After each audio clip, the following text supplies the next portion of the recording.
भारत में यूरोपियों का आगमन। भारत में 15वीं शताब्दी से लेकर 19वीं शताब्दी के मध्य तक आशातीत आर्थिक रूपांतरण हुआ। इस कालावधि के दौरान कृषि एवं विशेष रूप से विनिर्माण में अपनाई गई प्रौद्योगिकी के आधार पर व्यापार एवं बाजारों में विस्मयकारी एवं तीव्र वृद्धि हुई। पूंजीवाद सामंती अर्थव्यवस्था एवं समाज को प्रतिस्थापित कर रहा था। हालांकि यूरोप में होने वाले परिवर्तन यहीं तक सीमित नहीं थे। 1500 ईस्वी के बाद विकास से घनिष्ठ रूप से संबंध विश्व इतिहास यूरोप में साकार हुआ। ऐसा इसलिए हुआ कि पूंजीवाद व्यवस्था के रूप में लाभार्जन और बाजार में प्रतियोगिता पर आधारित है। इसे कच्चे माल एवं वस्तुओं की बिक्री के लिए निरंतर विस्तार की आवश्यकता होती है। इस प्रकार इसका विस्तार विश्वव्यापी था, जो अन्य प्रकार की अर्थव्यवस्थाओं, समाजों और संस्कृतियों को निगल रहा था। 15वीं शताब्दी में महत्वपूर्ण बदलाव तब शुरू हुए जब यूरोपीय औपनिवेशिक शक्तियां नवीन विकल्पों की खोज में बाहर निकली। इसका यह अर्थ नहीं है कि मौजूदा संस्कृतियों से उनका पहले संपर्क नहीं था। भारत के ग्रीक और रोम के साथ क्रिश्चियन युग शुरू होने से पूर्व और पश्चात से ही व्यापारिक संबंध थे। चीन एवं एशिया के अन्य हिस्सों से संपर्क बेहद प्राचीन थे, जो समस्त मध्य युग तक जारी रहा। मार्को पोलो, जिसने चीन की यात्रा की, के वृत्तांतों ने यूरोपियों को बेहद आकर्षित किया। पूर्व की बेशुमार धन संपदा और समृद्धि की कहानियों ने यूरोपियों की लालसा में वृद्धि की। इटली ने लगभग 12वीं शताब्दी से यूरोप के साथ पूर्व के व्यापार पर एकाधिकार प्राप्त कर लिया। दक्षिण पूर्व एशिया और भारत के साथ व्यापार विभिन्न स्थल मार्गों तथा जल मार्गों से किया गया। एक मार्ग से पूर्वी वस्तुएं फारस की खाड़ी से होते हुए इराक एवं तुर्की लाया गया।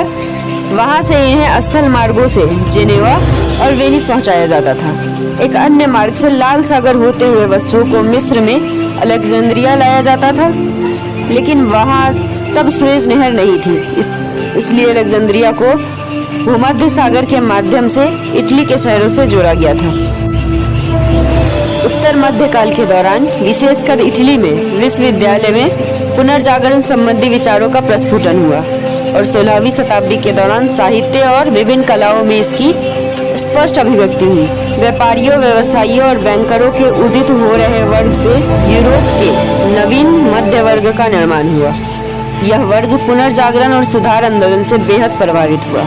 पुनर्जागरण के उद्यम स्थल इटली में व्यापारी 11वीं से 12वीं सदी से ही यूरोपीय देशों को कलात्मक एवं विलासिता की वस्तुओं की आपूर्ति कर रहे थे, जिससे वे बेहद संपन्न थे। इस प्रकार पूर्वी देशों के साथ इटली का व्यापार में वर्चस्व था और यूरोपीय देशों को सामान की बड़ी आपूर्ति इटली द्वारा की जाती थी।